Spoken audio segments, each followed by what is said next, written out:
Mr. Trokaz, welcome and thank you for joining us. Dobre večer.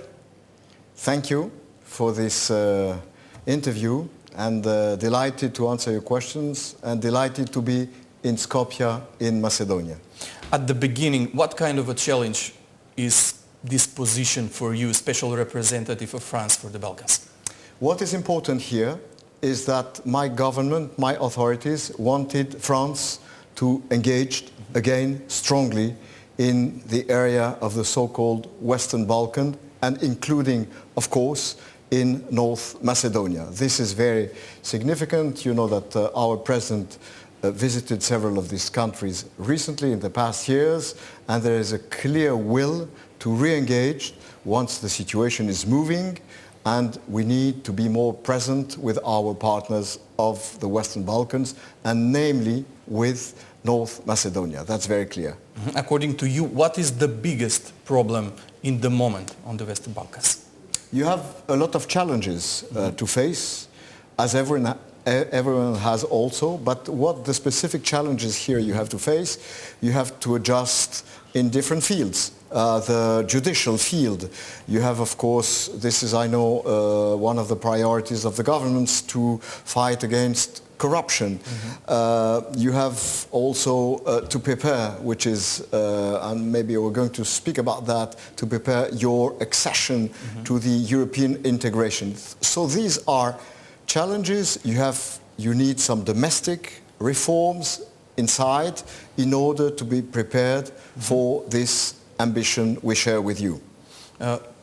Can we speak about a realistic European perspective about the countries from the Western Balkan, also Macedonia, if we have in mind the statements of the President Macron, especially the statement about the need of evolving in multi-speed union, the European Union, and about the reforms? You know that Macedonia have not very good experience with the reform, and France. Our position is very clear. It has been expressed by our president recently in May in Bratislava. And our president said about globally, and I come to North Macedonia, we need now to speed up the whole process of integrating the countries of the Western Balkans to Europe. This is the goal. So on that point, we have a very strong and very clear line. We want to help for countries such as North Macedonia to join the European Union. This is the goal. This is clear. What you mentioned, I know there were some discussions about that. I think what is very important now is to see from today and ahead what clearly the priority will be. The priority for us is to help the countries of the Western Balkans to speed up the process and to have, of course, in this group, North Macedonia, which is doing well, progressing in this direction. When we speak about the reforms of the European Union, can we say that the basis for this reform would be the proposal of the Franco-German group? This is a group of experts which have been asked by both governments of France and Germany to think of Europe of the future. Institutions, but also enlargement. One goes with the other. This is totally independent experts. It is not a government representative. So that's very important. We call it food for thoughts. Useful to share with our partners for ideas for the futures. Why do we need these ideas? For the very simple reason that we want the enlargement of the European Union to happen, and to happen successfully. And of course, we need to have the countries of the Western Balkans and again, North Macedonia. Can we speak about a concrete date for enlargement? Because we know the promises of the Macedonian government. They said that we will become a full member state by 2030. But having in mind that we just received progress report from the European Commission, when we have a few areas, very key, important areas, that the Commission says you don't have any progress. The date is very simple to fix. The earliest will be the best, but of course we have to be prepared. We heard that this year you mentioned has been mentioned.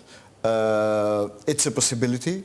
I would put it in the following perspective. It has to be an ambition for all of us. We have to work for that, to have an accession to the European Union the earliest as possible. But that needs very basic things, very important ones. On one side, of course, Europe has to help you, and we will help you, we will support. But on the other side, you also have, as North Macedonia, to work on that, to work on reforms. We were discussing of that. So it's a double process, but clearly the ambition is to complete this process as soon as possible in a realistic way. But the question of the date by itself is not the key.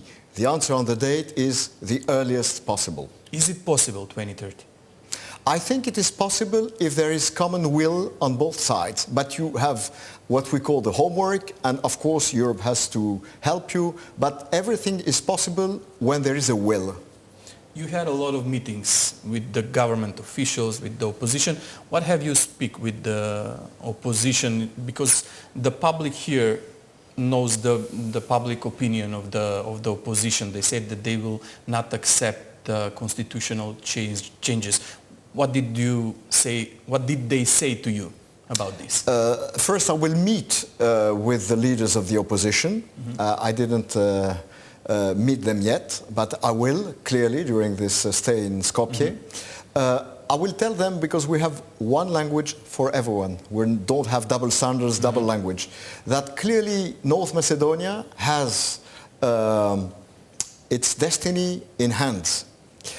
So this is not only, it is of course the duty, the responsibility of the government to move forward ahead, but also all the political forces which are represented at the parliament. This is something about not only a government, of course a government, but also a country. So this is what I'm going to tell them when I meet them fortunately tonight.